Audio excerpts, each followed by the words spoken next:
Hey guys, welcome to my channel, Realm of Ori. In this video, we will continue with Volume 12, Chapter 3 Visitors from the Empire, Part 1. And before we start, this video contains spoilers from the anime and manga series. And by the way guys, please don't forget to subscribe to my channel and click on the bell icon to get notifications for upcoming videos. So without further ado, let's get into the video.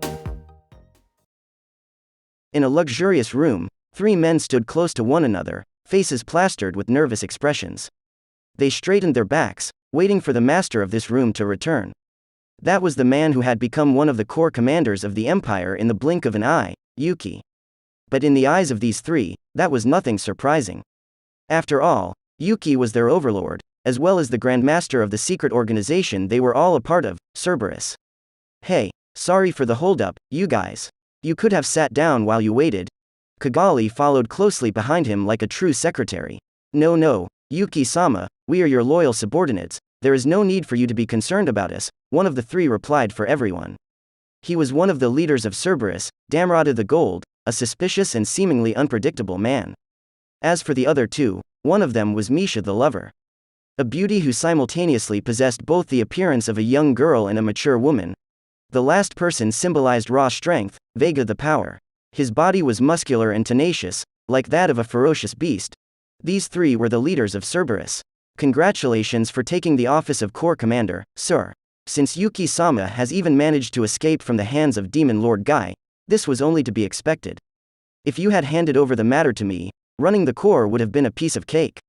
While Damrata and Misha both congratulated Yuki, Vega seemed extremely displeased. But Yuki didn't mind. Either way, this was all thanks to Damrata's recommendation to seek Master Gadra. You are too kind. Our progress to this day has all been thanks to the prior arrangements made after we predicted how things would develop. I merely introduced the otherworlders prepared by Yuki-sama to Gadra Dono. It's nothing worthy of praise. Ha, you're as stubborn as a mule. You could have just acted happy at my compliments. I deliberately chose not to. It would be a burden if someone were to set their expectations of me too high. Haha, you sure are a funny man. Yuki and Damrata exchanged looks as they both smiled. After they continued chatting for a bit, Yuki cut to the main issue. Now then, Kigali, please give the report on the movement of Demon Lord Rimuru. Understood, Yuki-sama. Currently, Demon Lord Rimuru is, her source of information came from the members of the Freedom Association in the West. Most of Yuki's subordinates had already fled, so by using this distraction, they had managed to leave behind a few spies. She revealed that the Western nations were now completely under Rimuru's control. Furthermore, they had organized a massive, fearsome army as a countermeasure against any invasion initiated by the Empire. In addition, at the capital Rimuru, there were often sightings of incredible phenomena, and so on. I see. There is a small town near the bank of the Great Emerald River, meant exclusively for hosting taverns. Did he turn that into a military outpost? Indeed, nearly 20,000 soldiers have already been deployed there. It looks like they utilized something called a Magitron to transport the supplies. I heard that there were enough rations for a protracted war. Impressive. If that is the case, it will be difficult for the Empire to win. That's true. That nation has imported rations, enough to feed over 1 million people, directly from the kingdom of Farmanas. While Farmanas could hardly compare to its strength a year ago, the nation right now could probably fight a war with the Empire all by itself. Moreover, if the Western States Council, controlled by Demon Lord Rimuru, were to gather all their might, they would certainly become a force to be reckoned with. That would be hard to say. Rimuru-san has already decided to embrace cruelty and ruthlessness. However, considering his personality, he's still as soft as ever. If we were to fight seriously with our numbers, the casualties would only increase. That's why he would probably want to push back the Empire with only the elite forces of his own nation. How would that be possible? He managed to become a demon lord, after all. Surely he wouldn't do something that foolish. That person is incredibly naive and abnormally powerful at the same time. There's no telling what he can and cannot do. Excuse me, I shall resume with the report. There are over 50,000 soldiers waiting for orders at the capital city Rimuru. Reinforcements sent by the former Beast Kingdom Eurazania are gradually arriving as well. The estimated number of soldiers would amount to over 100,000. That does sound very surprising, but the Empire still has the numerical advantage. Indeed, the difference in numbers is huge. The Imperial Army has more than 1 million troops. Honestly, Demon Lord Rimuru will not stand a chance against the Empire. I'll keep your opinion in mind. Please proceed with the report. Then, next I shall report regarding his nation's technological strength. She mentioned that Tempest had suddenly begun to sell some extremely rare, new products. There were items that could make life more convenient, as well as high-quality equipment. The aforementioned Magitron is also one of these items. That nation seems to be experiencing a wave of technological innovation, just like the Empire. Unfortunately, they seem to have completely prevented any leaks of their confidential information. Despite the best efforts of the Freedom Association, we were not able to find the source of these items. Now that I think about it, they are also developing some new forms of weaponry. Considering this, we should be more cautious. We must not be blinded by the number of soldiers alone. Clever as always, you noticed. That's it. While the tanks developed by the Empire were shocking enough, Rimuru-san has also managed to develop the magic train. Now, scientific weapons are not exclusive to the Empire, so we cannot treat them as our ace in the hole. How boring. We'll just beat the shit out of them, or better, kill every last one of them. That way, we'd be able to solve all our problems.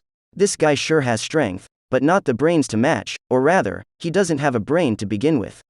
If only he were smarter, I could have given him some more useful roles to play. When that time comes, I'll leave the matter to you, but don't underestimate the enemy. Yuki began to ponder, thinking. After all, in this world, quality was more important than quantity. No matter how large an army you managed to organize, it would not stand a chance against Demon Lord Guy. It was easy to tell from this example that the individual strength of a combatant was something that could not be ignored.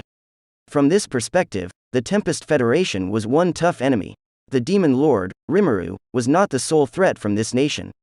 Within Tempest, there were several powerful Majins. For instance, the famed four heavenly kings, Benimaru, Diablo, Xian, and Gobta. Simply having these four deployed would be equivalent to 4 tactical units, and defeating them alone would be a highly challenging task.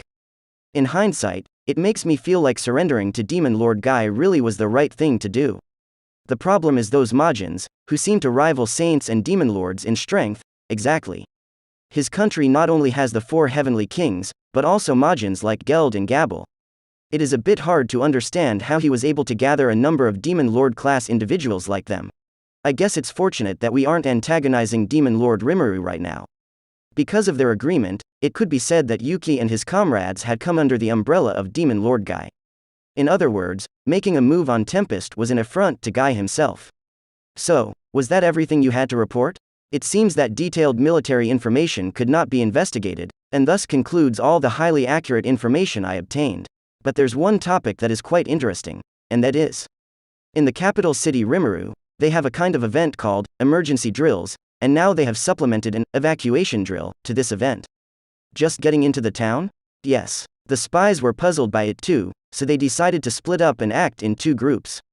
From the inside and outside, I reckon? That's right. As a result, they reported seeing a strange sight, like something straight out of a dream. A strange sight? Yes, Misha, unbelievable as it may seem, the whole town suddenly disappeared 10 minutes after the announcement was over.